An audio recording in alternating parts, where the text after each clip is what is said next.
এই দুনিয়াটা একটা রঙ্গ মেলার দুনিয়া গো। এই দুনিয়ার প্রেমে পড়িয়া নামাজ ছেড়ে দিছো, এই দুনিয়ার প্রেমে পড়িয়া তুমি রোজা ছেড়ে দিছো, এই দুনিয়ার প্রেমে তুমি হালাল খাচ্ছ, দুনিয়ার প্রেমে পড়িয়া হারাম খানা খাও, দুনিয়ার প্রেমে পড়িয়া তুমি জিনা ব্যভিচার করো, দুনিয়ার প্রেমে পড়িয়া অন্যায় অপরাধ করো। এই দুনিয়া তো এই রূপসী মহিলার মতো, এই দুনিয়া যারা ধরছে আখিরাত তারা হারায়া ফেলেছে। এ মুসলমান, দুনিয়ার মধ্যে আসার সিরিয়াল আছে, যার কোনো সিরিয়াল নাই। আছে না? দেখা যায় দাদা জিন্দা, নাতি নাই রে, বাবা জিন্দা, সন্তান নাই। সন্তানের লাশ বাবার কাঁধে, বাবা আল্লাহ সন্তানের কাঁধে। পৃথিবীর মধ্যে ওই সন্তানের লাশ বহনকারী মুসলমান বাবা জানে সন্তানের লাশ কত ভারী, দাদাই জানে নাতির লাশটা কত ভারী, সন্তান জানে বাবার লাশটা কত ভারী, বাবাই জানে সন্তানের লাশ কত ভারী। এই পৃথিবীর মধ্যে কখন কে চলে যাব কেউ বলতে পারি না। আমার বাজানেরা, দুনিয়ার মধ্যে এই জিন্দেগি পাইয়া কত রং তামাশা করলাম, কতই অন্যায় করলাম। মানুষের মৃত্যু হয় দুইটা টাইমে, একটা হলো রাতের বেলা, একটা হলো দিনের বেলা। ও মুসলমান, দিন শেষ করেছি, মৃত্যু বরণ করি নাই। রাত শুরু করেছি, এখনো মৃত্যু বরণ করি নাই। কখন যেন মালাকুল মউত চলে আসে। মানুষের তিনটা বিপদ, নাম্বার 1 হলো মানুষের মরণ, নাম্বার 2 হলো কবর, নাম্বার 3 হলো কিয়ামতের ময়দান। একটার পর একটা বিপদ, সেই জায়গায় একবারই নাম্বার 1 হলো মানুষের মরণ। আল্লাহ, তুমি আমাদের মরণটাকে সহজ করে দিও। জোরে জোরে চিল্লায় বলো আল্লাহু আকবার। আমার ভাইয়েরা, আমার বন্ধুরা, আমার মৃত্যু যন্ত্রণার কথা বলতে গেলেই বড় কষ্ট হয়। আল্লামা মুফতি আমজাদ আলী সাহেব একটা কিতাব লিখলেন, কিতাবের নাম বারে শরিয়ত। এই কিতাবের মধ্যে লিখতে যা বললেন, দুনিয়ার মানুষ শোনো, যখন কোনো মানুষ সাধারণ মৃত্যুবরণ করে, গমের ঘরে মারা গেছে, নামাজগত অবস্থায় মারা গেছে, মুসলমান খানা খাইতে যে মারা গেছে, এই মৃত্যুটা হলো 70টা তাজা উটের গায়ের চামড়া জবাই না করিয়া উল্টো দিকে টান দিয়া লবণ আর মরিচ লাগা দিলে যতটুকু যন্ত্রণা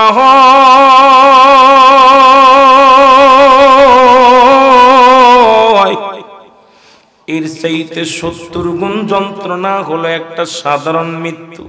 ও মুসলমান, এখন আমাদের অনেক মানুষের দাফন করাইলেন, কাফন পরাইলেন, অনেক মানুষের গোসল করাইলেন।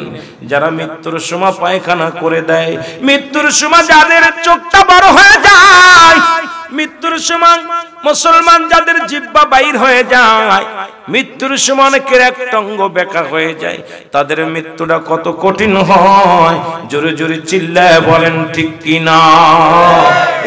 এ মুসলমান, সহজ মৃত্যু যদি এত কঠিন হয়, তাহলে কঠিন মৃত্যুটা কত বড় কঠিন, ঠিক কিনা? এই জন্য সদাই সর্বদাই আমাদের 1 নম্বর চিন্তা থাকা লাগবে মরণ। এই মরণ থেকে বাঁচার মতো কোনো পথ নাই, পালানোর কোনো জায়গা নাই। ও মুসলমান, পালাবে কোথায়? মৃত্যু তোমার আসবেই, আসবেই, ধরা পড়তে হবে, এর মধ্যে কোনো সন্দেহ নাই। মরণ সবারই আছে। আজকে দুনিয়া ধরে ফেলেছি, দুনিয়া দুনিয়া। বনি ইসরাইলদের মধ্যে একজন নবী, কথাটা বোঝানোর জন্য বলে যাই, নাম হলো হযরত মুসলমান, যিনি অমুসলমান দুনিয়ার মধ্যে আবার আগমন করবেন, ঈসা ইবনে মরিয়ম। জোরে বলেন মারহাবা। ঈসা আলাইহিস সালাম প্রতিনিয়ত কবরের পাশে যাইতেন, কবরের পাশে দাঁড়াইয়া দাঁড়াইয়া মুসলমান শোনো, কবরবাসীর জন্য দোয়া করতেন। কবরের পাশ দিয়ে যাইতেছিলেন, হঠাৎ করে দেখে একটা যুবক বনি ইসরাইলদের মধ্যে, ও বনি ইসরাইলদের লোকদেরকে বোঝানোর জন্য এই কথাটা আনছে, মুসলমান শোনো, ওই যুবকটা দেখে একটা কবরের পাশে বসে বসে কান্দে। ঈসা আলাইহিস সালাম যে বলে, যুবক তুমি কেন কান্দো? যুবক বলে, হুজুর আমি কান্দি, আমার বিবি মারা গেছে। কে মারা গেছে? আমার বিবি দুনিয়া থেকে বিদায় হয়ে গেছে, এই জন্য আমি কান্দি। বলে, যুবক রে বাড়ি ফিরে যাও, কখন যেন তুমিও মারা যাবে। এই দুনিয়া থাকার জায়গা না, কেউ থাকবে না, সবার বিদায় নিতে হবে। তুমি শুধু শুধু গোরস্থানে বয়া কান্দো। বলে, হুজুর আমার বিবিরে আমি অনেক ভালোবাসতাম, আমার বিবিরে আমি অনেক ভালোবাসতাম। আমার বিবি হয় আমার বিবিরে আপনি জিন্দা করে দেন, না হয় আল্লাহর কাছে দোয়া করেন আমি যেন চলে যাই, কারণ বিবিকে ছাড়া ঘুমাইতে পারি না, বিবিকে ছাড়া আমার ভালো লাগে না, বিবিকে ছাড়া আমার ঘুম আসে না। আপনি দয়া করে আমার বিবিরে আমার কাছে ফিরাইয়া দেন। জোরে জোরে বলো আল্লাহু আকবার। বিবিরে আমার কাছে ফিরাইয়া দেন। ঈসা আলাইহিস সালাম বললেন, না যুবক তুমি যাও, চলে যাও, বাড়ি যাও।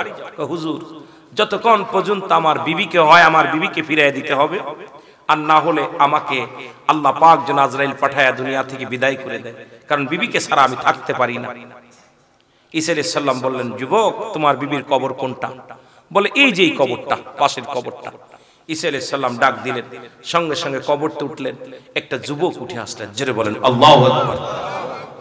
যুবক উঠে আসে, সমস্ত গায়ের মধ্যে আগুন, জিহ্বাটা এত হারিক বাইর হয়ে আছে, পেরেশানিত আছে, আগুনগুলো টকবগে আগুন গায়ের মধ্যে, সাপগুলো গায়ের মধ্যে মোড়ানো। ঈসা আলাইহিস সালামকে দেখেই যুবক পড়ে ফেলেছে, লা ইলাহা ইল্লাল্লাহ ঈসা রূহুল্লাহ। জোরে জোরে চিল্লায়া বলা যাবে না মারহাবা। এর ঈসা নবীকে চেনার সঙ্গে সঙ্গে ঈসা নবীর দলভুক্ত হওয়ার কারণে যুবকের গায়ের আগুনগুলো লিভে গেছে, যুবকের গায়ের সাপগুলো ঝরে গেছে। দেখে একটা যুবক ডাক দে, বলে, যুবক রে তুমি বললে তোমার বিবি মারা গেছে। এই তো কবর থেকে উঠলো একজন যুবক, বলে, হুজুর ওই কবরটা নয়, পাশের কবরটা আমার বিবির কবর। ঈসা আলাইহিস সালাম বলে, যুবক তুমি ঘুমায়া যাও। যুবক বলে, আল্লাহর নবী গো, যেদিন থেকে আমি দুনিয়া থেকে বিদায় হয়ে গেছি সেদিন থেকে জাহান্নামের অগ্নিকাণ্ডে আমি জ্বলতেছি, জাহান্নামের আগুনগুলো আমারে জ্বালায়া খায়। আল্লাহর নবী গো, আপনার উপরে ঈমান আনার সঙ্গে সঙ্গে আমার আল্লাহ আমার জিন্দেগির গুনাহ মাফ করে দিয়েছে, আগুনগুলো জ্বালায়া দিয়ে গেছে। আল্লাহর নবী গো, আল্লাহর দরবারে শুকরিয়া আদায় করি, আল্লাহ যেন আমারে মাফ করে দেয়। জোরে জোরে চিল্লায়া বলা যাবে না মারহাবা। এবার ঈসা আলাইহিস সালাম ডাক দিলেন, কবরে কে শুয়ে আছো? ওঠো। সঙ্গে সঙ্গে একটা মেয়ে উঠলেন, অনেক রূপবতী, গুণবতী, অনেক সুন্দর চেহারা। যুবককে বললেন, যুবক রে এই মহিলাটা কি তোমার বিবি? হ্যাঁ আমার বিবি। আল্লাহু আকবার। এটা আমার বিবি। বলে, যাও তুমি একে নিয়ে চলে যাও। যুবক যুবতীর হাত ধরে নিয়ে চলে গেলেন, বাড়িতে গেলেন।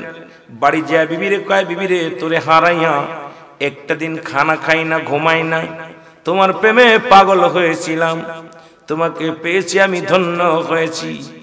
অনেকদিন যাবত তোমার কবরের পাশে কান্নাকাটি করেছি, একটু ঘুমায়নি, বিশ্রাম নেনি। বিবির উরতের উপর মাথা রেখে ঘুমায়া গেলেন। ওই রাস্তা দিয়ে যাইতেছিলেন, ওই দেশের যিনি রাজকুমার উনি দেখলেন এক যুবতী বসে আছে, একটা যুবকের মাথাটা উরতের উপর দিয়া বসে আছে যুবতী। এই দেখে আস্তে আস্তে করে ঘোড়া লইয়া যুবতীর ঘরের মধ্যে আসলেন, যুবতীকে ডাক দিলেন। ওই যুবক বাজান রাজার ছেলে, ও মুসলমান শুনে নাও, রাজকুমারের হাত ধরে ঘোড়ার উপর উঠে চলে গেলেন। যুবকের গম ভাঙলেন, গম ভাঙিয়া দেখে তার বিবি আর ঘরের মধ্যে নাই। পাগলের মতো খোঁজাখুঁজি করতে লাগলেন, পাগলের মতো খোঁজাখুঁজি করতে লাগলেন, কোথাও পায় না। না পাইয়া, ও মুসলমান শুনে নাও, না পাইয়া উনি কত পেরেশানিত হয়ে গেলেন। আবার ঘরে ফিরে আসলেন। ঘরে ফিরে আসিয়া দেখে রে, যেখানে বিবি শুয়েছিল ওই জায়গায় ঘোড়ার পায়ের ছাপ দেখা যায়। এবার উনি দেখিয়া আস্তে আস্তে করে ঘোড়ার পায়ের পদন, ওই পদধূলি ওই সাপ দেখিয়া দেখিয়া আস্তে আস্তে চলে গেলেন রাজ দরবারে। যা দেখে বিবি রঙ্গনীলায় মেতে আসে গো, রাজকুমারের সঙ্গে রং তামাশার মধ্যে আছে। দূর থেকে ডাক দেখায়, বিবি আমি তোমার স্বামী, তুমি আমার থুইয়া তোমার জন্য কত নেকি করেছি, তোমার জন্য খানা খাই নাই, তোমার জন্য ঘুমাই নাই, তোমার জন্য পাগল ছিলাম, আর আমাকে একা রেখে তুমি চলে আসলা।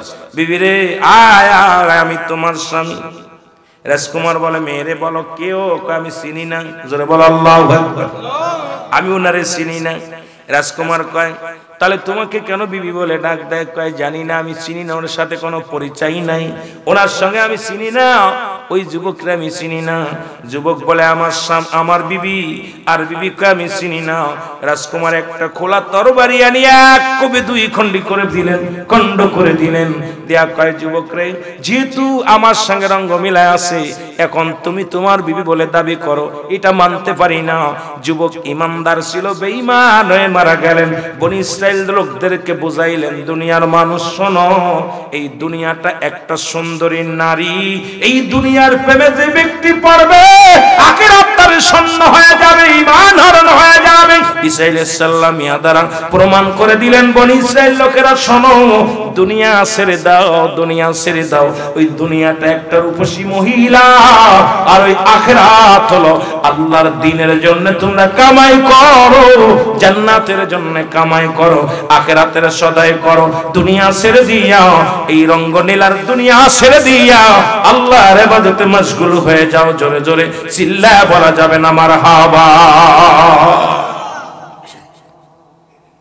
ইহা দ্বারা প্রমাণ করে দিলেন যে দুনিয়াটা একটা, এখন আমরা যারা শরীর পাল্লায় পড়েছি, সংসারের পাল্লায় পড়েছি, আসলে দুনিয়াটা একটা রূপসী মহিলার মতো। রূপে গুণ, রূপ গুণ দেখে যেমন আমরা ছেলেরা পাগল হয়ে যাই, দুনিয়ার জন্য, বালাখানার জন্য হারাম হালাল দেখাশোনা নেই। আমরা দুনিয়ার মধ্যে যেটা অন্যায় সেটাও করতেছি, যেটা করা যাবে না সেটাও করতেছি, যেটা করা যায় সেটাও করতেছি, সব কিছু করতেছি। এই জন্য নবীজি বলছে, বাল হুয়া কেলাফ, এই দুনিয়াটা হলো পচা দুর্গন্ধ মরি। মানুষের চরিত্র হলো কুকুরের চরিত্র। কুকুর যেমন মরি পাইলে খুশি হয়, শেষ জামানার মানুষগুলো সম্পদের জন্য মানুষ মানুষকে খুন করতে বাধ্য হবে, কোন দ্বিধাদ্বন্দ্ব করবে না। মানুষ মানুষকে খেয়ে ফেলবে, মানুষ মানুষের সঙ্গে জিনা ব্যভিচার অন্যায় করবে, মানুষের সঙ্গে শুধু সম্পদের জন্য, 100 টাকার জন্য মানুষ মানুষকে হত্যা করতেছে, মানুষ ভাই হয়ে ভাইয়ের সাথে শত্রুতাই করতেছে, ভাই নিজের সন্তান হয়ে বাবাকে টুকরো টুকরো করে কেটে ফেলতেছে। কারণ এই দুনিয়াটা সেই দুনিয়া হয়ে গেছে, এই দুনিয়া কুকুরের মতো হিংসুটে হয়ে গেছে। এটা পৃথিবীর সবচেয়ে নিকৃষ্ট হিংসা প্রাণী হলো কুকুর, তার চাইতে নিকৃষ্ট হয়ে গেছে মানব জাতি। জোরে বলেন ঠিক কিনা? আর একটু জোরে বলেন ঠিক কিনা? নবী আর এমনি বলে নাই বাল হুয়া কেলাফ, এমনি আর বলে নাই। এই দুনিয়ার প্রেমে পড়ে গেছি আমরা। দুনিয়ার কি বলেন আলেম, কি বলেন মৌলবী, আমার দেশ থেকে 5000 বেশি এক জায়গা সে জায়গা চলে যাবো মাহফিল মিট করে। এখনই বলো যে ভাইজান অনেক কত দিব, কয় এত টাকা, কয় আমি 5000 বেশি দিব, আমি এক কস দেখা অনেক চলে যাবো। মসজিদের ইমাম সাহেব যদি 2000 বেতন বেশি হয়, ওই মসজিদ ছেড়ে দিয়ে আরেক মসজিদ চলে যাবে। কারণ ইমানের কাছে আমরা দুনিয়ার কাছে ইমান বিক্রি করতেছি। সকাল বিকেলে ইমান বিক্রি হয়, সকালে ইমান নিয়ে বাইর হয়েছে, সন্ধ্যায় ইমান নাই, সন্ধ্যায় ইমান নিয়ে ঘুমাইছে, সকালে ইমান নাই। এই হলো অবস্থা। জোরে বলেন ঠিক কিনা? আরো জোরে বলেন ঠিক কিনা?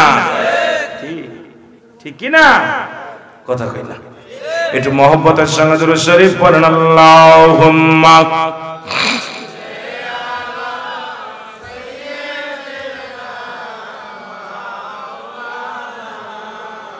দাদু ভাইরা জোরে জোরে বলেন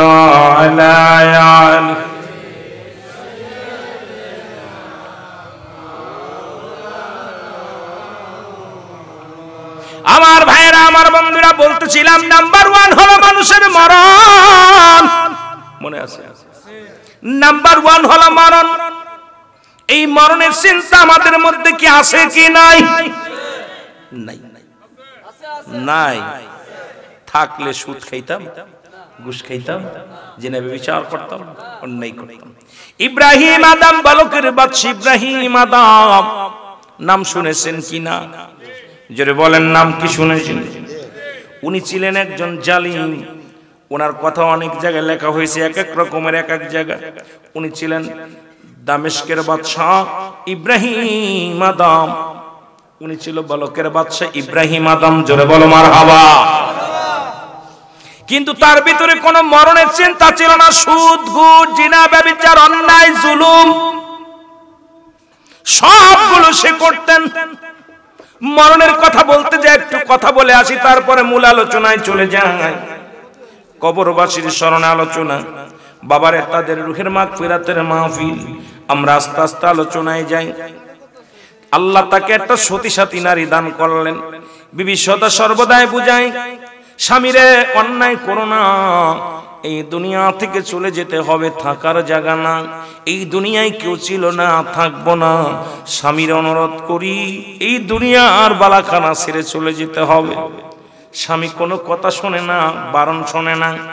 এমন এক আল্লাহর ওলির কাছে গেলেন, একজন মাহবুব বান্দা ইমাম সাহেবের কাছে গেলেন। ইমাম সাহেব হুজুরকে ডাকতে বললেন, বিবি ও ইমাম সাহেব, আমার স্বামী সুদ খায়, ঘুষ খায়, প্রজাদেরকে কষ্ট দেয়, আপনি দয়া করে আমার স্বামীকে এমন একটা ওষুধ দেন, এমন একটা তদবির দেন, যা দ্বারা আমার স্বামী অন্যায় অপরাধ ছেড়ে দেয়, এমন একটা আমল দেন যে আমলে পড়িয়া দুনিয়ার এই সমস্ত রং তামাশা ছেড়ে দেয়, সেজন্য দুনিয়া পাগল না হইয়া আখিরাতের পাগল হয়। জোরে বলো আল্লাহু আকবার। ইমাম সাহেব হুজুর এসে বললেন, হুজুর আপনার তো বয়স হয়েছে, এখন কি মরার চিন্তা আছে? কয় বাবা, আমার মরণের ভয় করে না, ভিতরে কোনো মরণের ভয় নাই। করলেন, আপনি একটা কাজ করেন, সকাল সন্ধ্যা বেশি বেশি মরণের চিন্তা করেন। দেখেন আমাদের দেশে অনেক বুড়া হয়ে গেছে, দাড়িগুলো পেকে গেছে, এখনো নামাজ ঠিক মতো পড়ে না। কথা কন, দাড়িগুলো পেকে গেছে, বুড়া হয়ে গেছে, লাঠি হাতে নিছে, কিন্তু নামাজের দিকে নাই, রোজার দিকে নাই। এখনো নাতিরে কয় বিয়ে করবো, ঠিক কিনা? নাতনিরে কয় বিয়ে করবো, অবস্থা খুব খারাপ। এরকম আছে না অনেক বুড়া, মরণের ভয় নাই। ইব্রাহিম আদমকে বলতেছে, হুজুর হুজুর আপনার কি মরণের ভয় নাই? কয় না, মরণের ভয় নাই। আপনি বেশি বেশি মরণের চিন্তা করবেন, দেখবেন সুদ, ঘুষ, অন্যায়, অপরাধ এগুলো সব ছেড়ে দিবেন। বেশি বেশি মরার চিন্তা করলে এই ব্যক্তি কোনো অন্যায় করতে পারে না। ঠিক আছে। হুজুর একটা তসবিহ বানাইলেন স্বর্ণের মালা দিয়া, 100 দানা বানাইলেন। সকালে 100 বার বলে মৌত মৌত মৌত মৌত, আবার রাত্রে ঘুমানোর সময় কয় মৌত মৌত মৌত মৌত। মৌতের কথা চিন্তা করতে গেছে, কিন্তু মনে তসবিহ পড়তেছে মৌত মৌত কই। কিন্তু রাত্রে রাত্র যখন শেষ হয়, সকাল যখন হয়ে যায়, প্রজাদের পরে আরো অত্যাচার বেড়ে যায়। স্ত্রী চিন্তা করে, যার হুজুর দেখাইলাম, হুজুর দেখানোর পরও তো তার ভিতরে কোনো মরণের কোনো চিন্তা নাই, খালি অন্যায় অপরাধ করে। ঘটনা ডাকি, আবার হুজুরকে ডাকলেন, হুজুর কি দোয়া পড়লেন আর কি দিলেন? আমার স্বামী তো প্রজাদেরকে কষ্ট দেয়, অনেক কষ্ট দেয়। হুজুর বললেন বলকের বাদশা ইব্রাহিম আদমকে, হুজুর আপনার কি মরণের চিন্তা নাই? আমি তো মৌতের কথা বারবার পড়ি, রাত্রে পড়ি 100 বার, দিনে পড়ি 100 বার, মরণ তো চিন্তা আসে না, এখন কি করবো? আল্লাহু আকবার বলেন, কি করবো? কয় হুজুর যদি বেয়াদবি না মনে করেন, ওই চেয়ারটা আমাকে একটু দিবেন, ওই চেয়ারের মধ্যে বসে দেখবো যে ওই চেয়ারেরই দোষ নাকি আপনার কপালের দোষ। আল্লাহু আকবার বলেন, যে আপনার ক্ষমতারই দোষ নাকি আপনার কপালের দোষ। উজির কয়, হুজুর হুজুরের বিশ্বাস করা যাবে না, কারণ একবার ফখরুদ্দিনের বিশ্বাস করে, কথা কন, এখন তত্ত্বাবধায়ক সরকার কেন হয় না জানেন না? এক ফখরুদ্দিন শেষ করে দিছে, কারণ বাংলাদেশে উনারা দিল 3 মাসের ক্ষমতা, উনি 2 বছর ঠেকাইলো। জোরে বলেন ঠিক কিনা? এরপরে না নির্বাচন দিয়ে নিজে গদিটা ঠিক রাখার চেষ্টা করলো। জোরে কোন ঠিক কিনা? রাগ করে না, আমি আপনার রাজনীতি করতে আসি নাই, বুঝানোর কথা। বাংলাদেশের আর ওই দিকে ওয়াজ করতে যায়, হঠাৎ করে বাংলাদেশের দিকে নজর পড়ছে, এই জন্যই কথাটা বলতেছি। জোরে বলেন ঠিক কিনা? এখন সবাই চিন্তা করে, আবার কারাতে দিমু, সে যদি না ছাড়ে, কি কন? আমরা দেখছি না, আপনারা আমরা দেখছি, এখানে যারা আছে অধিকাংশই দেখছে ফখরুদ্দিনের জামানা, দেখছেন না? কয় মাসের ক্ষমতা, কয় মাস চলছিল? 2 বছর, তাও ছাড়ে না। তো এইটার একটা লোভ আছে, এটা খুব মুহব্বতের জিনিস। এটা কেউ একবার বসলে উঠতে চায় না, বুঝেননি? বসলে আর উঠতে চায় না। আমার বাজানেরা, গভীর মনোযোগ, কথাগুলো খেয়াল করবেন। যুগোপযোগী কথা বলে আমার অনেক আলোচনা করা লাগবে, মেলা দূরে যাওয়া লাগবে, আলোচনা করা লাগবে। আমার বাবারা, একটু গলাটাও কণ্ঠ ঠিক হোক, সারাদিন জার্নি করেছি, আর আস্তে আস্তে আলোচনার মধ্যে আমরা ডুবে যাই, তারপরে মূল আলোচনায় আমরা ফিরে যাব। আল্লাহু আকবার বলেন না। উনি বললেন, হুজুর আমি তো পড়ি দোয়া, কিন্তু আমার তো মরণের চিন্তা হয় না। কয় চেয়ারটা আমাকে দিয়ে দেখেন। হুজুর কয়, হুজুর খবরদার, হুজুরদের বিশ্বাস করা যাবে না, ওই চেয়ারে একবার বসলে আর উঠবো না। কয় হুজুর আমার একটা সপ্তাহ দেন। 1 মাস? কয় 1 মাস না। কয় আমার 15 দিন। কয় না 15 দিন হবে না। কয় 10 দিন দেন। কয় না হবে না। কয় আমার তালি পারে 1 দিনের জন্য দিন। কয় না, তাহলে কয়েক ঘন্টার জন্য দেন। ইব্রাহিম আদম বললেন, ঠিক আছে, কয়েক দিনের, কয়েক মিনিটের জন্য তোমাকে দিলাম, কয়েক ঘন্টার জন্য। ঠিক আছে।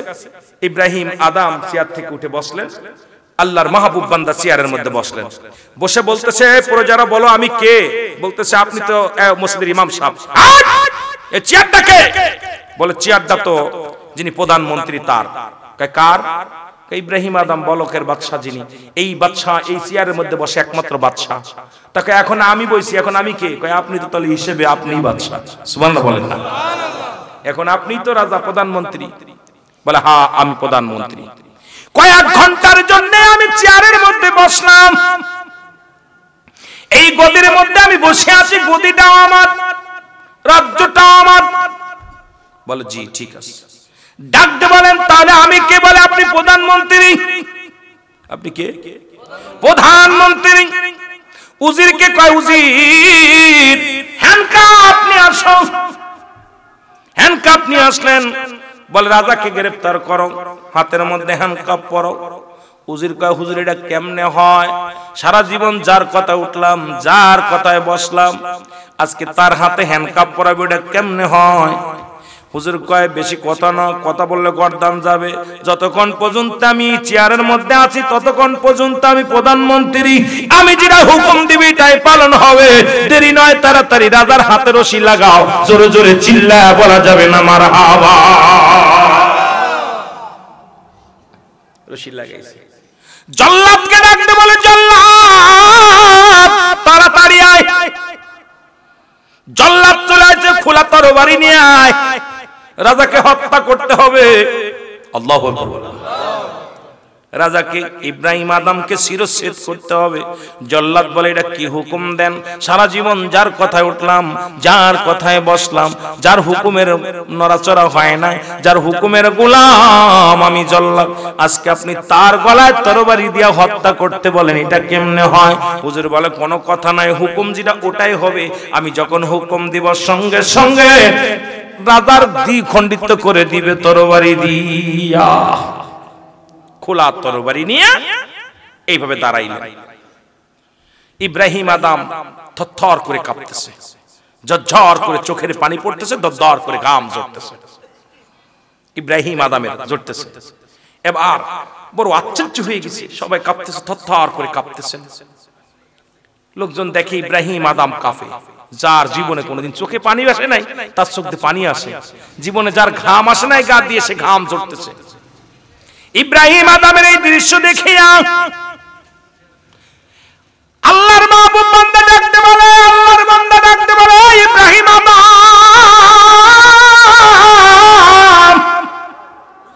আমি তোমাকে 3টা প্রশ্ন করব, 3টা প্রশ্নের জবাব যদি তুমি দিতে পারো তাহলে তোমার মৃত্যুদণ্ড মাফ হয়ে যাবে।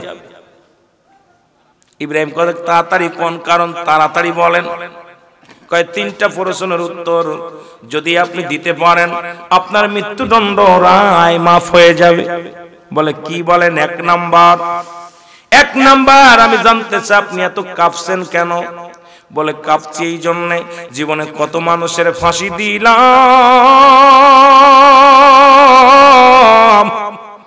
কত মানুষের জীবন আমার হুকুমে নিলাম, আজকে নিজের মরণ সামনে, জল্লাদ খোলা তরবারি নিয়ে দাঁড়ায় আছে, কখন যেন হুকুম হবে আমার দুনিয়া থেকে বিদায় করে দিবে।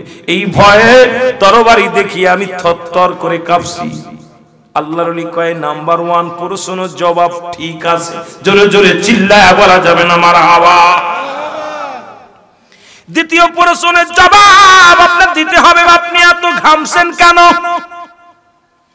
এত ঘাম ঝরছে কেন? কয়, হুজুর আর মরণ যে এত কঠিন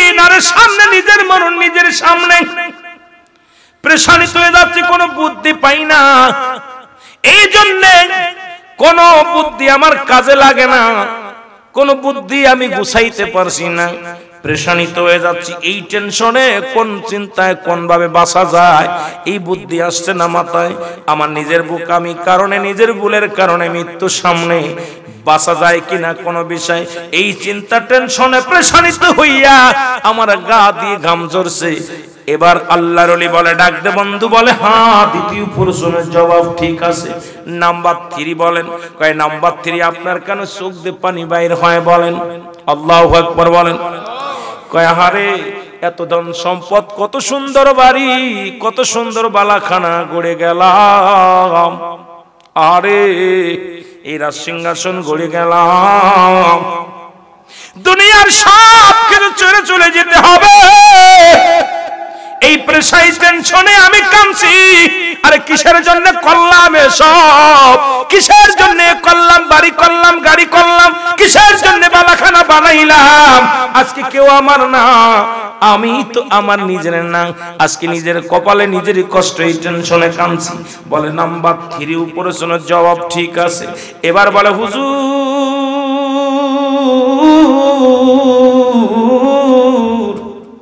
আপনি এতদিন পরে রাজত্বই করেন, একটা দিন মরণের জন্য আপনার ভয় আসে নাই, মরণের জন্য আপনার অন্তরে কাঁদে নাই, একদিনও আপনার চোখে পানি আসে নাই, আর কয়েক মিনিটের জন্য আপনার চোখে পানি আসছে। তার মানে আর বুঝতে বাকি নাই আপনার কপালের দোষ নয়, আপনার সিংহাসনের দোষ। এই গদির মধ্যে বইয়া জীবনের সব কিছু ভুলে গেছেন, মরণের টান আপনার সিংহাসন। এই লন, আমি গদি চাই না, রাজত্ব চাই না, লন আপনার রাজ্য ফিরিয়ে দিলাম। সঙ্গে সঙ্গে ইব্রাহিম আদম একটু চিৎকার মেরে বলে, আল্লাহর পাগল রে, যে সিংহাসনের মধ্যে বসলে আমি মাওলারে ভুলে যাই, যে সিংহাসনের মধ্যে বসলে আমার মরণের চিন্তা ভুলে যায়, যে চেয়ারের মধ্যে বসলে আমি আমার স্রষ্টাকে ভুলে যাই, ইবাদত বন্দেগী ভুলে যাই, যেখানে বসলে আমি জালিম হয়ে যাই। ও আমার প্রজারা শোনো, কে কোথায় আছে সবকিছু নিয়ে যাও, আমি ইব্রাহিম আদম আজ থেকে আর একটা দিনের জন্য রাজ সিংহাসনে বসবো না। যেহেতু মরণের পর এই রাজ সিংহাসন আমার কোনো কাজে লাগবে না, আমি চললাম, আমি ইব্রাহিম আদম জঙ্গলার দিকে রওনা হয়ে গেলাম। মুসলমান শুনে নাও, এত বড় রাজ্য ছেড়ে দিয়া ইব্রাহিম আদম জঙ্গলে চলে গেলেন শুধু আল্লাহ পাককে পাওয়ার জন্য, রাসূলকে পাওয়ার জন্য। জোরে জোরে চিল্লায়া বলা যাবে না মারহাবা। এই জন্য অনেক মানুষ এই যৌবন বয়স চিন্তা করি বুড়া হলে নামাজ পড়বো, বুড়া হলে ইবাদত বন্দেগী করব, বুড়া পর্যন্ত বেঁচে থাকবো, কেউ বলতে পারি? কথা বলেন না। কুল্লু নাফসিন যায়কাতুল মাউত, প্রতিটা প্রাণীর মৃত্যু স্বাদ গ্রহণ করতে হবে। আমার মরণ আসিবে কখন কেউ তো জানি না, আমার মরণ আসিবে কখন, এই আমি চলে যাব ভুইলা যায় না, আমি অল্প সাউন্ড দাও না, আমার মরণ আসিবে কখন কেউ তো জানি না, আমার মরণ আসিবে কখন, টাকা পয়সা দালান কোটা জাগা করেছি, সব কিছু ফেলাইয়া আজি একাই চলেছি রে, আমি সব কিছু ফেলাইয়া আজি, এই আমি যাবার কালে ভেবে দেখি আমার কেহ নাই, আমি যাবার কালে ভেবে দেখি না, আমার মরণ আসিবে কখন কেউ তো জানি না, আমার মরণ আসিবে কখন, এ দুনিয়ার মুসলমান,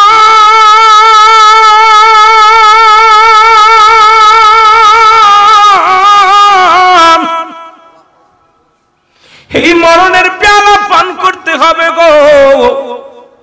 দুনিয়ার কিচ্ছু বলতে কিচ্ছু পাবো না, সঙ্গে নেওয়া সম্ভব নয়। কার জন্য জিনা করো, কার জন্য ব্যভিচার করো, কার জন্য অন্যায় করো, কার জন্য জুলুম করো বান্দা, কার জন্য দুনিয়ার মধ্যে সুদ ঘুষ খাও। এই দুনিয়ার সব কিছু থাকবে, দুনিয়ার মধ্যে লোকজনে খাবে, এই দুনিয়ার সম্পদ খাবে লোকে, আপনার দেহটা খাবে পোকে, আপনার এই দেহখানা খাবে পোকের মুসলমান। দুনিয়ার ছেলে মেয়েরা এই সম্পদ করলেন, জিনা ব্যভিচার করলেন, দুনিয়ার সম্পত্তি বানাইলেন, এই দুনিয়ার সব কিছু ভাগ ভাগ করে নেবে ছেলে মেয়েরা, কিন্তু আপনার পাপের ভাগটা কেউ নিবে না, কেউ নিবে না রে বন্ধু। আপনার বিবি নিবে না, আপনার ছেলে নিবে না, আপনার মেয়ে নিবে না, সম্পত্তির ভাগ ঠিকই নিবে, পাপের ভাগটা কেউ নিবে না। আজকে কেন আপনি পাপের রাজ্যে গাদারে আছেন রে মুসলমান? এই দুনিয়া থেকে বিদায় লইয়া যেতে হবে গো। এই জন্য আমি বিদায়টা মাহফিল বলি। আবার আল্লাহ বলেন কুল্লু মান আলাইহা ফান, আল্লাহ কয় বান্দারে এই দুনিয়ার মধ্যে যা কিছু আছে সব কিছু চন্ন বিচ্ছিন্ন করে দিবে আমার আল্লাহ।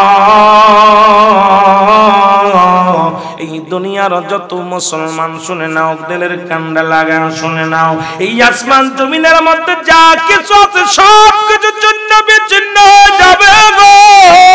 যেদিন কিচ্ছু বলতে কিচ্ছু থাকবে না, সেদিন থাকবে আমার আল্লাহ। এমনকি মুসলমান চারজন ফেরেশতাও থাকবে না। এর মুসলমান যখন সব কিছু শেষ হয়ে যাবে, দুনিয়ার সব কিছু শেষ হয়ে যাবে, আমার আল্লাহ ডাকতে বলে আজরাইল এখন বাদ আছে কে কে বলো? বলে আমার আল্লাহ, মিকাইল, আজরাইল, ইসরাফিল আর জিবরাইল আর আমি আজরাইল, এই চারজন আর আপনি পাঁচজন অবশিষ্ট আছি গো আমার আল্লাহ।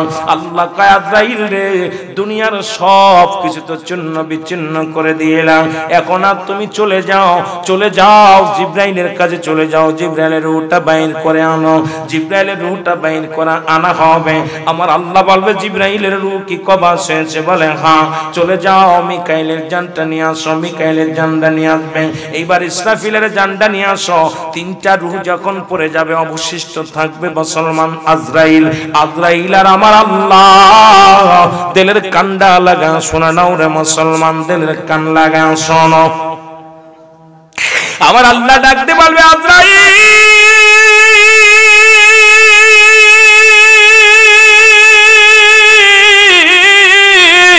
এখন কে কে আছে জমিনের মধ্যে বলো গো।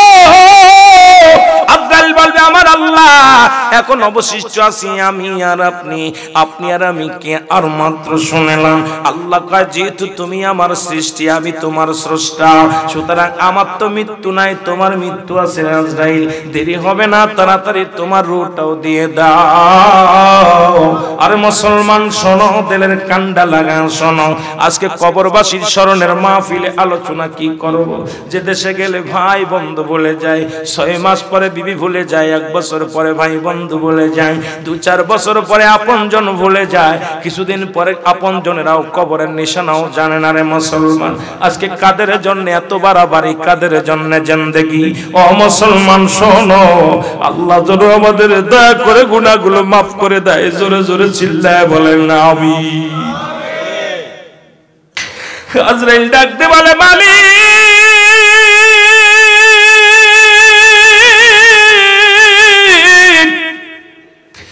এখন অবশিষ্ট আছি আপনি আর আমি, আপনি আর আমি গো।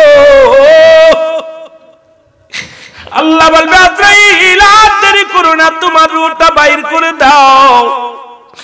আজরাইল রূহটা যখন ধরবে গো, গায়ে যন্ত্রণায় আজরাইল বলবে আল্লাহ আর পারছি না, আমি কেমনে আমার রূহটারে টান দিয়ে ছিড়িয়া দিব। মানব জীবনের অমূল্য সম্পদের নাম হলো ঈমান, ব্যক্তির জীবনের অমূল্য সম্পদের নাম রূহ। এই কত রুহু বাইর করেছো আজরাইল, এখন তোমারটা বাইর করো। আজরাইল বলবে আস্তে আস্তে যখন গলার মধ্যে নিজের হাতটা ঢুকায়া দিবে, হাতটা ঢুকাইয়া দিও ও মুসলমান, ওই পাখিটারে যখন ধরবে এত যন্ত্রণা পাবে, আজরাইল বলবে আল্লাহ আর পারছি না। আমার আল্লাহ বলবে আজরাইল রে আর কোনো কথা নয়, তুমি তোমার রুহটা বাইর করে দাও।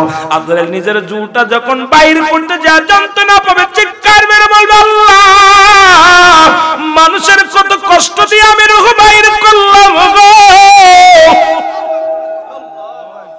এই দুনিয়ার মধ্যে কত যন্ত্রণা দিয়া কত মানুষের রূহ বাইর করলাম, জীবনে আমি এত কষ্ট অনুভব করি নাই রে আমার আল্লাহ। আজকে নিজের রূহটা বাইর করতে যায় বড় কষ্ট হয় রে আমার আল্লাহ। ও মুসলমান শুনে নাও, দিলের কান্ডা লাগা শুরু সব কিছু যেদিন এবার আজরাইল যখন রূহটা দিয়ে দিবে গো আমার আল্লাহ পাক, ও মুসলমান ইসরাফিলের পায়ের করে মৃত্যুর পরে ইসরাফিলের পায়ের করে সিংহাখানা থাকবে। আজরাইলের রূহটা বাইর হওয়ার সঙ্গে সঙ্গে ওই সিংহাটা মুসলমান গোড়ায়া গোড়ায়া জমিনের মধ্যে পড়বে, সিংহাটা ফেটে যাবে আর দুনিয়া চূর্ণ বিচ্ছিন্ন হয়ে যাবে। আমার আল্লাহ বলে বান্দারে যেদিন কিচ্ছু বলতে কিচ্ছু থাকবে না, এই জমিনটা আমি পুরায়া তামা বানায়া দিব, এই জমিনের পানিগুলো পুরায়া আমি কি বলে দেব বাজানরে, পানিগুলো পুরায়া আমি ছাই বানায়া দিব। এই জমিনের মধ্যে 3 ভাগ পানি 1 ভাগ মাটি। আল্লাহ বলে বান্দারে এই জমিনের যত মাটি আছে সব মাটি পুড়ে হবে তামা, আর জমিনের মধ্যে যত পানি আছে সমস্ত পানিগুলো হয়ে যাবে পুড়ে ছাই।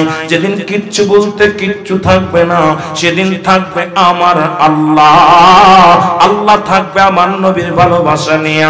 জোরে জোরে চিল্লা বলা যাবে না মারহাবা। ও নবী গো আমরা গুনাহগারে বলো সালাত সালাম জানাই, সালাত সালাম জানাই আপনার পরে। ও নবী গো আমরা বলেন আমরা গুনাহগার গনবী, আমরা গুনাহগারে বলো আমরা গুনাহগার গনবী গরে। ও নবী গো এর সালাত সালাম জানাই, সালাত সালাম জানাই আপনার পরে। ও নবী গো আমরা, ও নবী ও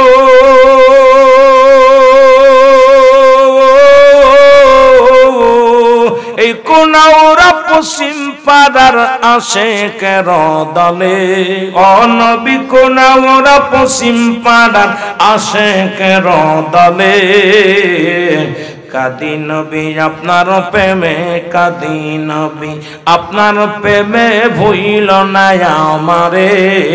ও নবী গো আমরা, আরো জোরে বলেন আমরা গুনাহগার গনবী, আমরা গুনাহগারে বলো আমরা গুনাহগার গনবী গরে। ও নবী গো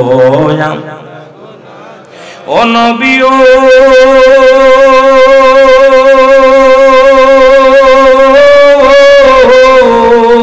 গুনার বোঝা মাথায় লইয়া কান্দে আশিকের দলে, আয় হায় গুনার বোঝা মাথায় লইয়া কান্দে আশিকের দলে।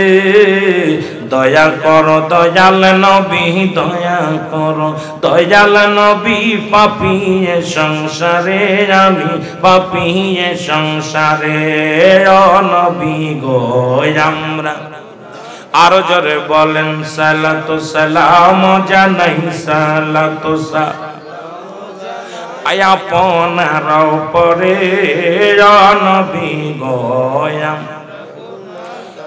ও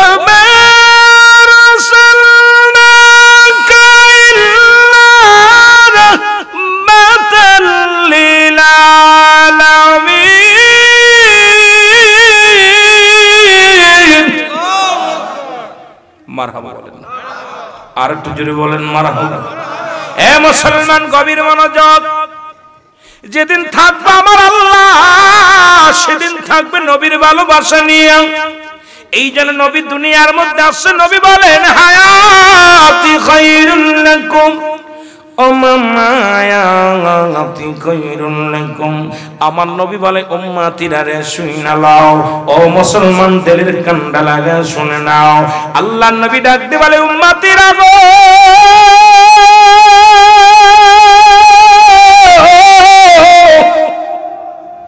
এই দুনিয়ার মধ্যে আমি নবী আসলাম আমার উম্মতের কল্যাণের জন্য রে। নবী দুনিয়ার মধ্যে আগমন করেছেন, এটা আমার উম্মতের জন্য বড় কল্যাণ স্বরূপ গো মুসলমান। কারণ শরীয়ত তরিকত থেকে কতমার ফাঁক, এই পৃথিবীর মধ্যে যেদিকে তাকান সেদিকে আমার নবীজি। নবী উম্মতিরা রে, আমি তোমাদের সঙ্গে চলাফেরা করেছি, কথাবার্তা বলেছি, এই জন্য আমার উম্মতের জন্য কল্যাণ স্বরূপ আমি নবী দুনিয়ার মধ্যে আগমন করেছি। আবার দুনিয়া থেকে বিদায় হয়ে গেলাম গো। এখন অনেক বাতিলেরা কয় নবী মারা গেছে, নবী কয় ও মামা আয়াতি খায়রুল লাকুম, আমার নবী কয় উম্মতিরা রে আমি নবী দুনিয়া থেকে বিদায় নিলাম, এটা আমার উম্মতের জন্য বড় কল্যাণ স্বরূপ গো। এই পৃথিবীর মধ্যে কোন উম্মত যদি কোন নেকির কাজ করে রে মুসলমান, সঙ্গে সঙ্গে আমার নবী উম্মতের হইয়া প্রশংসা করে। আবার কোন উম্মত যদি গুনাহের কাজ করে, সঙ্গে সঙ্গে আমার আল্লাহর দরবারে আমার নবী ইস্তেগফার করে উম্মতের হইয়া, আল্লাহ অমুক গ্রামে অমুক উম্মত গুনাহ করেছে, তুমি তারে মাফ করে দাও। এমন নবীর পক্ষে থাকার দরকার আর আছে কি না? আরো জোরে জোরে চিল্লায়া বলা যাবে না মারহাবা। এর রাহমাতাল লিল আলামিন, আপনি উম্মতের জাবিন, বল রাহমাতাল লিল অগয় আপনি উম্মতের জাবিন, গুনাহগারের রতিয়া পঞ্জন আল্লাহর নবী মায়ার নবী গো, আপনি নবী আমার। আরো জোরে বলেন আপনি নবী আমার পরাণের পরাণ, বলেন আপনি নবী আমার জীবনের। আপনাকে যে পাইল জীবন তাহার ধন্য হল, বলে নাকে যে পাইল অগ জীবন তাহার ধন্য হল, দয়া করে দেন গো দেখা দেন আল্লাহর নবী মায়ার নবী, ও আপনি নবী আমার জীবনের জীবন, বলেন আপনি এর রাহমাতাল লিল আলামিন, আপনি উম্মতের জাবিন, বলেন রাহমাতাল লিল অগয় আপনি উম্মতের জাবিন, গুনাহগারের রতিয়া পঞ্জন আল্লাহর নবী মায়ার নবী গো, আপনি নবী আমার জীবনের জীবন। লা ইলাহা, জোরে জোরে আর জোরে লা ইলাহা, এর লা ইলাহা ইল্লাল্লাহু, লা ইলাহা ইল্লাল্লাহ, ও মুহাম্মদ রাসূলুল্লাহ, লা ইলাহা। এ দুনিয়ার মুসলমান,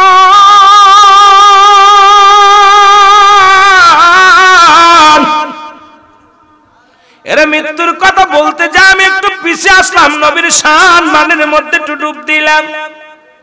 ও মুসলমান, কারণ কবরে লাগবে নবী, মিজানে লাগবে নবী, ফুলসিরাতে নবী। দুনিয়াতে লাগবে নবী, নবী বিনে কোনো বান্ধব নাই, নবী বিনে কোনো উপায় নাই, নবী বিনে কোনো গতি নাই, নবী বিনে কোনো পথ নাই।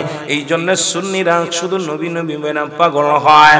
আল্লাহ থাকবে নবীর ভালোবাসা নিয়ে, সুন্নিরাও থাকে নবীর ভালোবাসা নিয়ে। জোরে বলেন ঠিক কিনা? ও মুসলমান, যত বলবা বলো, যত দুঃখ দিবা দাও, নবী ছাড়তে রাজি নয়। নবীর জন্য জীবন ত্যাগ করে দিব, নবীর জন্য জীবন হারায় ফেলবো, নবীর জন্য দেশ ছেড়ে দিব, তবু নবীকে ভুলতে পারবো না। কারণ নবী আমার হাসরের সাথী, মিজানের সাথী, কবরের সাথী। নবী বিনে কোনো বান্ধব থাকবে না। জোরে বলেন ঠিক কিনা? এ মুসলমান, মৃত্যুর কথা বলতে যা বলতেছিলাম, মুসলমান একজন নবী জান্নাতের মধ্যে আছো গো। পৃথিবীর মধ্যে এখনো 4 জন নবী জিন্দা আছে। কয়জন? 4 জন নবী জিন্দা আছে। তাদের মধ্যে একজনের নাম হলো ঈসা আলাইহিস সালাম। দ্বিতীয় নম্বর আর একজন নবী হলো জাকারিয়া আলাইহিস সালাম। মুসলমান শুনে নাও, ওই জাকারিয়ার কথা বলছে পরে অন্যান্য কিতাবের মধ্যে। উনি আসবে কি আসবে না এটা সম্পর্কে বিস্তারিত লেখা নাই। তবে মুসলমান জিন্দাদের মধ্যে জাকারিয়ার নাম আছে 5 নম্বরে। 4 নম্বরে মুসলমান 4 জনের ভিতরে একজনের নাম হলো, যিনি আমার নবীর উম্মত হইয়া সর্বশেষে আসবে, তার নাম হলো হযরত ঈসা আলাইহিস সালাম। পানির দায়িত্বে একজন নবী আছে, তার নাম হলো হযরত খিজির আলাইহিস সালাম। এ মুসলমান, জান্নাতের মধ্যে একজন নবী আছে, তার নাম হলো হযরত ইদ্রিস আলাইহিস সালাম। জোরে বলো মারহাবা। আর একজন নবী আছে, নামটা জানা আছে, নিজের পাহাড়ের দায়িত্ব দিয়েছেন আমার আল্লাহ। এই পৃথিবীর মধ্যে যত পাহাড় আছে গো, এই পাহাড়ের দেখাশোনার দায়িত্ব দিয়েছেন একজন নবীর। আপনাদের কেউ জানেননি নামটা? ইলিয়াস আলাইহিস সালাম। জোরে জোরে চিল্লায়া বলা যাবে না মারহাবা। এই ইলিয়াস আলাইহিস সালাম পাহাড়ের দায়িত্বগুলো দিয়েছে আমার আল্লাহ। এই 4 জন নবী এখনো জিন্দা আছে পৃথিবীর মধ্যে। আর একজন নবীর কথা বলতেছিলাম রে মুসলমান, যার কথা বলে জাকারিয়া আলাইহিস সালাম, যিনি গাছের মধ্যে প্রবেশ করলেন। ইনার এই গাছটা ফাড়ানো হলো, এরপরে গাছটার মধ্যে মুসলমান আগুনে পোড়ানো হলো। আল্লাহ তারে উঠায় নিয়ে গেছে, তবে পাঠাবে কবে এমন কোন চিঠি আমাদের কাছে আসে নাই।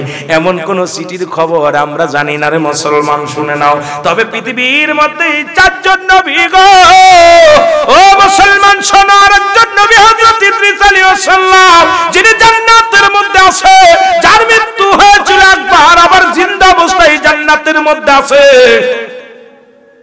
আমার আল্লাহ ডাকতে বলে, বন্ধু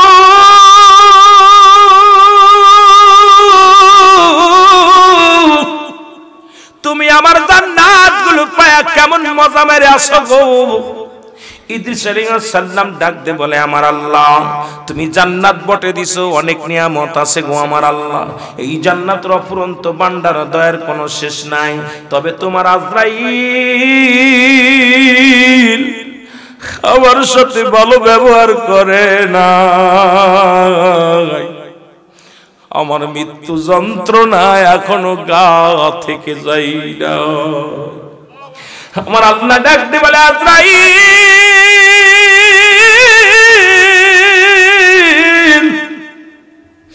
আজরাইল রে জলদি যা, আমার নবী ইদ্রিস আলাইহিস সালাম কে জানায় তার মৃত্যু কেমন করেছিল। আজরাইল রে, আজরাইল হাজির হয়ে গেল হযরত ইদ্রিস আলাইহিস সালামের কাছে। ইদ্রিস আলাইহিস সালাম ডাকতে বলে, আজরাইল আগে বলো আমার জানটা তুমি কেমনে বাইর করলা, আমার রূহটা তুমি কেমনে বাইর করেছিলা বলো। আজরাইল বলে, হুজুর পৃথিবীর সব মানুষের রূহ কবজ করার জন্য আমি জমিনের মধ্যে আসি না। আমি এত বড় দানব, আমার এই জমিনের মধ্যে থাকে পা, আসমানে থাকে মাথা মুবারক।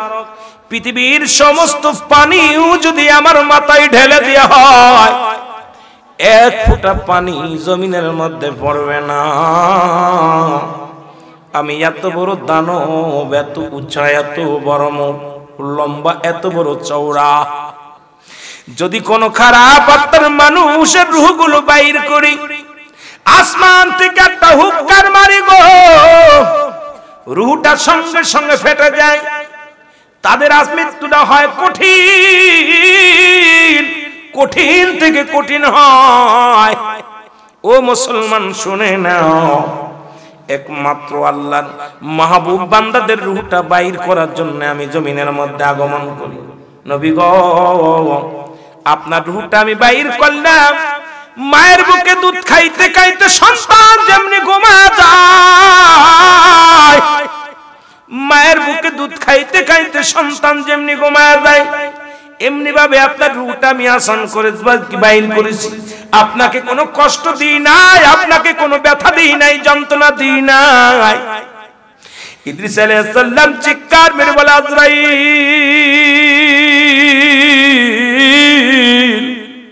এই মৃত্যু যদি এত কঠিন হয়, আজরাইল রে,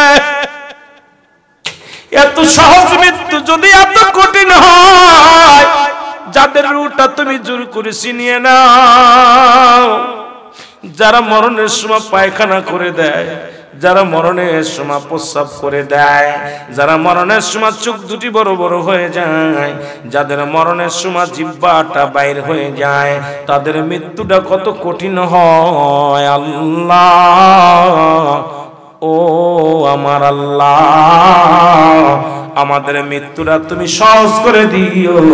জোরে জোরে চিল্লায় বলা যাবে না আল্লাহু আকবার। আমার মরণ আসিবে কখন কেউ তো জানি না, আমার এই আমি চলে যাব, আমায় তোমরা ভুইলা যাইও না, আমি চলে যাব, আমায় তোমরা না, আমার মরণ আসিবে কখন কেউ তো জানি না, আমার মরণ আসিবে। টাকা পয়সা দালান কোটা যাহা করেছি, সব কিছু ফেলাইয়া আজি একাই চলেছি রে, আমি সব কিছু ফেলাইয়া আজি।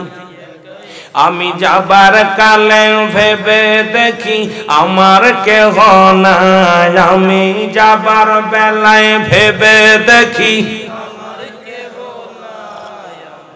মরণ আসিবে কখন কেউ তো জানি না, ডানে বামে মাটি আমার মাটির বিছানা, ডানে এই পৃথিবী চিরদিনই থাকার জায়গা নয়, অন্ধকার কবর যে তোমার আসল ঠিকানা রে মানুষ, অন্ধকার কবর যে তোমার। এই আমি চলে যাব, আমায় তোমরা ভুইলা যাইও না, আমায় তোমরা না, আমার মরণ আসিবে। এ দুনিয়ার মুসলমান শোনো, 2 নাম্বার বিপদ হলো কবর।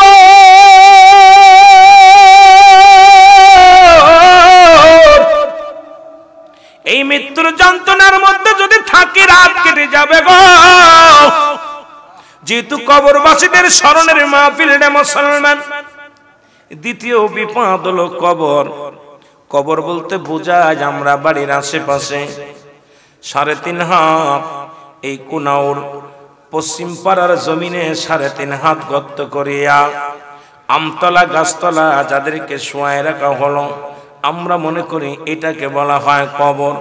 মুসলমান শুনে নাও, কবর বলতে বোঝায় মানুষের মৃত্যুর পর থেকে শুরু করে কিয়ামত পর্যন্ত জগৎটাকে বলা হয় কবরের জগৎ।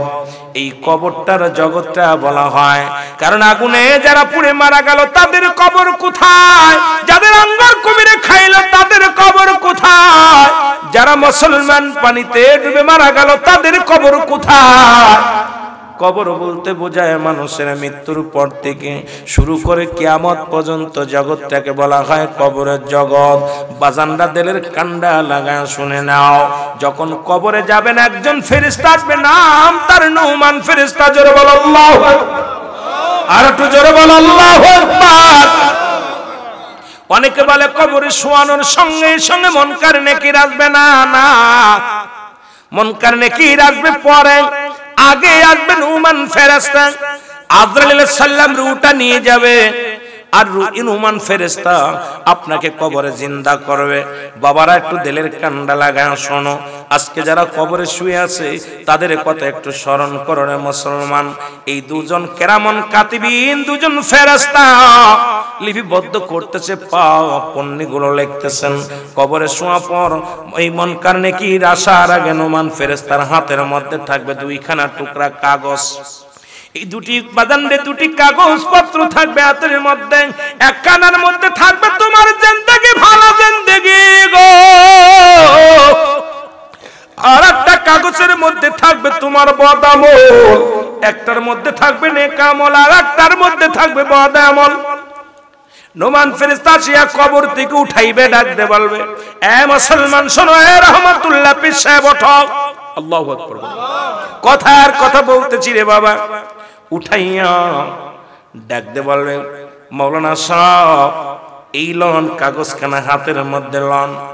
উনি কাগজখানা হাতের মধ্যে নিয়ে দেখবে 60 বছরের জিন্দেগি, কত রাকাত নামাজ পড়েছি, কত জায়গায় ইসলামের দাওয়াত দিয়েছি, কতবার নবীর দুরূদ পড়েছি, কতবার মিলাদ পড়েছি, কতবার সব পথে চলেছি, কতবার জান্নাতের বাগানে বসেছি, কতবার রোজা রেখেছি।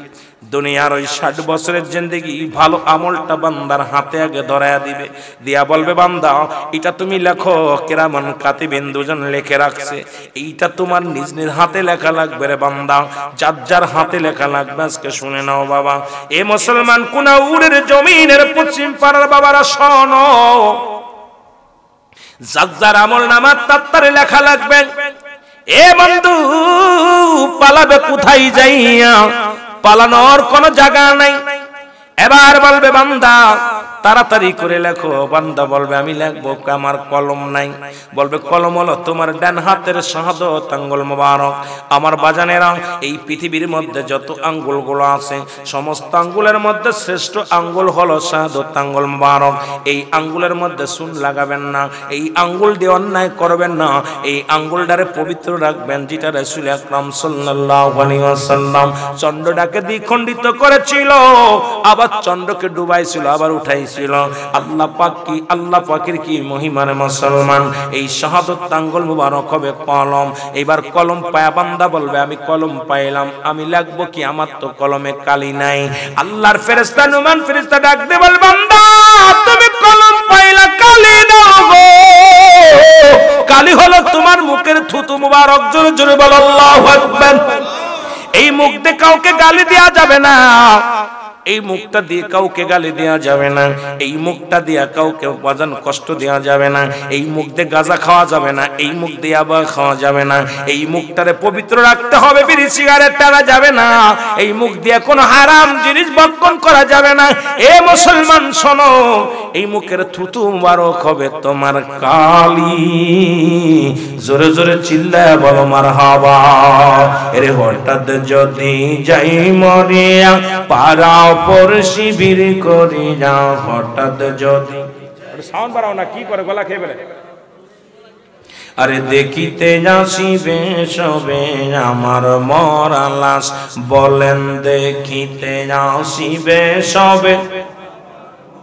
আরো জোরে বলেন, হঠাৎ যদি যাই মরিয়া, পাড়াও পর শিবির করি যা, হঠাৎ যদি যাই মরিয়া, পাড়াও পর শিবির করি যা, দেখিতে আসিবে সবে আমার মরা লাশ। এরে দাও দিয়ে কাটিবে কেহ যারের কাঁসা বাস, বলেন দাও দিয়ে কাটিবে। এর গরম পানি মশারি তলে কাপড় খুলিয়া, সেজে বিদায়ের গোসল দিবেন ডলিয়া ডলিয়া। বলো গরম পানি মশারি তলে কাপড় খুলিয়া, সেজে বিদায়ের গোসল দিবেন ডলিয়া ডলিয়া। 3 টুকরা সাদা কাপড় অন্যরকম সাজ, 3 টুকরা সাদা কাপড় সাজদা দিয়ে কাটিবে কেহ যার রে কাঁচা বাঁশ বলো দা দিয়ে কাটিবে কেহ হঠাৎ যদি যাই মরিয়া পারাও পর শিবির করিয়া হঠাৎ যদি যাই মরিয়া ওরে দেখিতে আসিবে সবে আমার মরা লাশ বলেন দেখিতে এ মুসলমান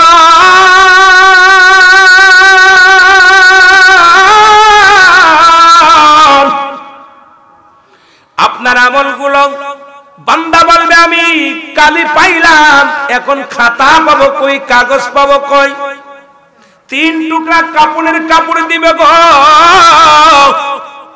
প্রথম কাপড়ের কাপড়গুলো টান দিয়ে খুলে নিবেন নিয়ে বলবে বান্দা লেখো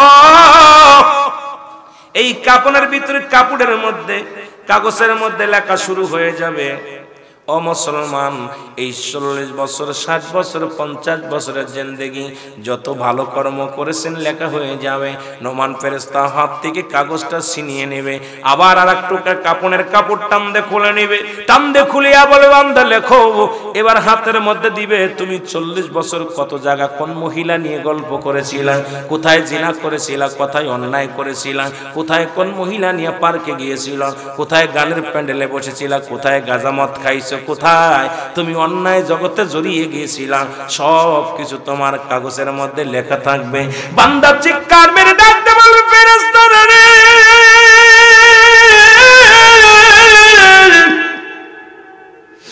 আমি অন্যায় করি না এত বড় অপরাধ আমি করি না রে আমার তুমি ক্ষমা করো আমি অন্যায় করি না জুলুম করি নাই সুদ খাই নাই ঘুষ খাই নাই জিনা করি নাই ব্যভিচার করি নাই আল্লাহু আকবার বলো টান দেবে এরকম ভিডিওগুলো টান দিয়ে দেখাবে কত সেকেন্ড কত মিনিট কয় মাস কোন বছরে কতদিন বয়সে তুমি অন্যায় করেছিলে সবগুলো ভিডিও ফ্ল্যাশের মতো সব দেখাবে তখন বান্দা লজ্জা পেয়ে যাবে আল্লাহর ফেরেশতা লেখো তখন লিখতে চাবে না ডান দিকের মাটিগুলো বাম দিকে চাপ দিবে আহা বাম দিকের মাটিগুলো ডান দিকে চাপ দিবে মাথার মাটিগুলো পায়ের দিকে চাপ দিবে উপরের মাটিগুলো নিচের দিকে চাপ দিবে নিচের মাটিগুলো উপর দিকে চাপ দিবে বান্দা চিৎকার মেরে কাঁদবে কবরবাসীর চিৎকার যদি দুনিয়ার মানুষ শুনতো দুনিয়ার মানুষগুলো হার্টফেল করে মারা যেত আল্লাহু আকবার বলেন হার্টফেল করে মারা যেত এত যন্ত্রণা এত জোরে আওয়াজ মসজিদ থেকে মাগরিব পর্যন্ত আমার মুসলমান এই প্রান্ত থেকে প্রান্তের সব প্রাণী বুঝতে পারে শুধু মানব এবং দানব বুঝতে পারে না কবরবাসীর চিৎকার তখন এক একটা করে বদামল লেখাবে এক একটা করে বাড়ি মারবে হাতুড়ি দিয়া গজ গজ শত শত গজ মাটির নিচে নেমে যাবে আবার তাকে উত্তোলন করা হবে আবার তাকে মারবে যতক্ষণ পর্যন্ত তার লেখা না হবে নিজের হাতে নিজের আমল নামে লেখাবে লেখানো পর আফসোস করে বান্দার এই গলার ভিতর লটকায় দিবে 2টা কাগজ একটা হলো বদ আমল একটা নেক আমল বদ আমলটা যদি বেশি হয় এটা উপরে লাগাই থুয়ে চলে যাবে আফসোস করে বান্দা তোমার জন্য অপেক্ষা করতেছে ওই জাহান্নাম উইদ্দাত লিল কাফিরিন কাফের বেঈমান মুনাফিকদের জন্য প্রস্তুত করা আছে 7টা জাহান্নাম জোরে বলো আল্লাহু আকবার আর একটু জোরে বলো আল্লাহু আকবার আফসোস করে নোমান ফেরেশতা বলে বান্দা 40 বছরের জিন্দেগি 80 বছরের জিন্দেগি 50 বছরের জিন্দেগি তুমি অন্যায় পথে চলছো রে বান্দা গুনাহ মাফ করতে পারো নাই গুনায় জর্জরিত জাহান্নামগুলো তোমার জন্য জাহান্নামের দরজাগুলো খুলে দেওয়া হবে ওই জাহান্নামের দরজা দিয়ে সাপ বিচ্ছুগুলো বাইর হবে আগুন বাইর হবে জাহান্নামের ভিতর থেকে যত কঠিন কঠিন আযাবগুলো আছে এই আযাবগুলো কবরের দিকে ধেয়ে চলে আসবে কিয়ামত পর্যন্ত কবরের ভিতরে মুসলমান শোনো আজকে যারা কবরে বিদায় হয়ে গেছি কিয়ামত পর্যন্ত এই কবরের জগতে আযাবের ফেরেশতা আযাব গুলো বাদ শুধু দিবে, এক সকাল সন্ধ্যা নাই, বিকেল আর সকাল কবরে নাই, রাত আর দিন কবরে নাই। কবরে একবার শুরু আছে যার শেষ নাই। সর্বশেষ যিনি কবরে শোবে সেও 50,000 বছর কবরে শোয়া লাগবে রে মুসলমান। কোন জায়গা লিখছে 500 বছর, আবার কোন জায়গা লিখছে 50,000 বছর। সুতরাং এই কবরের জিন্দেগিটা হবে চিরদিন, আবাদান চিরস্থায়ী। সুতরাং দুনিয়ার জিন্দেগি কয় মিনিটের জন্য ঘুমাইবে? 6 ঘন্টা, 10 ঘন্টা, 8 ঘন্টা ঘুমাইবে, কিন্তু কবরের জিন্দেগি চিরদিনের জন্য ঘুমায়া যাবে। বান্দারে শোনো, ওই ব্যক্তি ঘুমাইতে পারবে না যে ব্যক্তি জাহান্নামী হয়ে যাবে। ওই 7টা জাহান্নামের অগ্নিকাণ্ডগুলো, 7টা জাহান্নামের পুষ্পচা রক্তগুলো, রক্তগুলো, গরম পানিগুলো, সব বিচ্ছুগুলো কিয়ামত পর্যন্ত আসবে। ওই কবরের ভিতর আযাব হয়, কবরে যে আযাব হয় এটা যদি প্রমাণ করতে চান, আগামীকাল আপনার বাবা মায়ের কবরের পাশে একটা গরু বানবেন মুসলমান, শোনেন। ওই গরুটা বান্ধিয়া একটু ভালো সুস্বাদু খাবার দিবেন, খাবার দিয়া আপনি আড়ালে দাঁড়ায়া থাকবেন, দেখবেন ওই গরুটা চারিদিকে টালুমালু তাকাবে, দড়ি ছেড়বে আর চোখ দিয়ে দর করে পানি ছেড়ে দিবে। দূরে দাঁড়ায়া দেখবেন, কারণ পৃথিবীর মধ্যে একমাত্র মানব এবং দানব বুঝতে পারে না কবরে আযাব, আর সমস্ত প্রাণী বুঝতে পারে। জোরে বলো আল্লাহু আকবার। সুতরাং আমার ভাইরা, আমার বন্ধুরা, আমার কবরটা হবে বড় কঠিন। এই কবরে আমাদের যেতে হবে, চিরদিনের জন্য ঘুমাইতে হবে, যেখানে কোনো বাতি থাকবে না, কোনো সাথী থাকবে না, কোনো বন্ধু থাকবে না, কোনো বান্ধব থাকবে না, যেখানে কোনো শীতের পোশাক থাকবে না। ও মুসলমান শুনে নাও, কিয়ামত পর্যন্ত ওই কবরের মধ্যে থাকা লাগবে। আবার যে বান্দার আমল নামাটা ভালো হয়ে যাবে, এই বান্দার আমল নামাটা ও মুসলমান উপরে থাকবে, লাগানো থাকবে। সঙ্গে সঙ্গে ফেরেশতারা, জান্নাতি ফেরেশতারা তারা স্বাগতম জানাবে, স্বাগতম জানায় বলবে, বান্দা একটা নয়, দুটি নয়, তোমার জন্য প্রস্তুতি করা আছে। আমার আল্লাহ বলেন, লিল মুমিনিন, আল্লাহ বলে মুমিনদের জন্য, মুত্তাকিনদের জন্য একটা নয়, দুটি, আমি আল্লাহ প্রস্তুতি করে রাখলাম 8টা জান্নাত। জোরে বলো মারহাবা। 8টা জান্নাত রাখছে আমার আল্লাহ প্রস্তুতি করে। জান্নাত থেকে 8টা জান্নাত থেকে 8টা জান্নাতের দরজাগুলো খুলে দেওয়া হবে। 8টা জান্নাতের নিয়ামতগুলো কবর পর্যন্ত, কিয়ামত পর্যন্ত আসবে। কিয়ামত পর্যন্ত শুধু আসবে আর আসবে। বল বান্দারে, দুনিয়ার জিন্দেগি তুমি কষ্ট করে কাটাইলা, এই শীতের রাতে তুমি ওযু করে নামাজ আদায় করলা, তুমি জিকির করলা, ইবাদত বন্দেগি করলা, হালাল খাদ্য খাইলা, এর বেনিফিট আমার আল্লাহ দিবে তোমার কবরের মধ্যে জান্নাত। জান্নাত অফুরন্ত ভান্ডার দিয়ে দিবি, জান্নাতি নিয়ামতগুলো কিয়ামত পর্যন্ত ভোগ করবে জান্নাতের মধ্যে বইয়া বইয়া। জোরে জোরে চিল্লা বলা যাবে না মারহাবা। আমার বান্দারা শুনে নাও, আসবে কবরে মুনকার নেকির আসবে। অনেকে বলে কবরে 2টা সওয়াল হবে, 1টা সওয়াল হবে, আবার কেউ কয় 3টা সওয়াল হবে। কবর ইমানদারের কবরের মধ্যে কাগজটা যখন দেখবে, ইমানদারকে বলবে, ইমানদার নাই, তোমার জন্য জান্নাত অবধারিত করে দিয়েছে আমার আল্লাহ। বেঈমানদেরকে বলবে, তোমার জন্য অবধারিত করে রাখছে জাহান্নাম। সুতরাং ওই মান রব্বুকা মান দীনুকা মান নবিয়ুকা, ওই 3টা প্রশ্নের উত্তর তো দিতেই হবে রে মুসলমান, শুনে নাও। কারণ ইমানদারের কবরটা হবে সুখময়, ইমানদার হবে জান্নাতি যারা হবে। এই জান্নাতি মানুষগুলোর হবে, জান্নাতি মানুষগুলোর বড় মূল্য, জান্নাতি মেহমানদের বড় মূল্য। ও মুসলমান শুনে নাও, শুনে নাও, এই কবরটা হবে, কবরের মধ্যে ভয়াবহ অবস্থা হবে।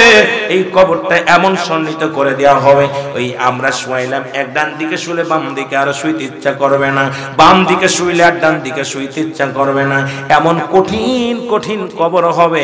আল্লাহ তুমি আমাদের দ্বিতীয় বিপদ কবর থেকে বাঁচায়। জোরে জোরে বলেন আল্লাহু আকবার।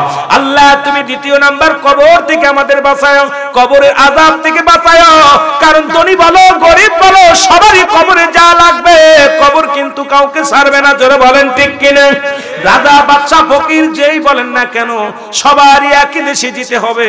কিসের এত বাড়াবাড়ি, কিসের এত মস্তানি, কিসের এত টাকা পয়সার অহংকারী? বাবারে নাম্বার 3 হলো বাদান কিয়ামতের ময়দান।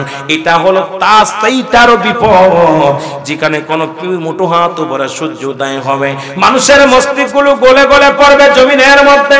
আমার বাবারা, কেউ হাঁটু পানির মধ্যে মধ্যে ঘোরাঘুরি করবে, কেউ গেলা পানির মধ্যে ঘোরাঘুরি করবে, কেউ ঘামের মধ্যে সাঁতার কাটবে। এমন অবস্থা হবে মুসলমান সেদিন পিতা পুত্রকে চিনবে না, ভাই ভাইকে চিনবে না, বন্ধু বন্ধুকে চিনবে না। কিয়ামতের ময়দান হবে বড় কঠিন রে মুসলমান। ওদিন সবাই কানবে, চিৎকার মেরে কানবে আর বলবে ইয়া সালিম ইয়া সালিম, আল্লাহ তুমি আমাকে নিরাপত্তা দাও, আমাকে নিরাপত্তা দাও, শান্তি দাও। এই দুনিয়ার জিন্দেগিতে যারা আমার খোদার বিধান মেনে চলবে, যারা আমার আল্লাহর বিধান মেনে দুনিয়া থেকে বিদায় নিয়ে যাবে, একমাত্র শান্তি ছায়ার মধ্যে থাকবে তারা। নয়তো কিয়ামতের ময়দান হবে কঠিনের থেকে কঠিন। আরো জোরে জোরে চিল্লায় বলা যাবে না মারহাবা?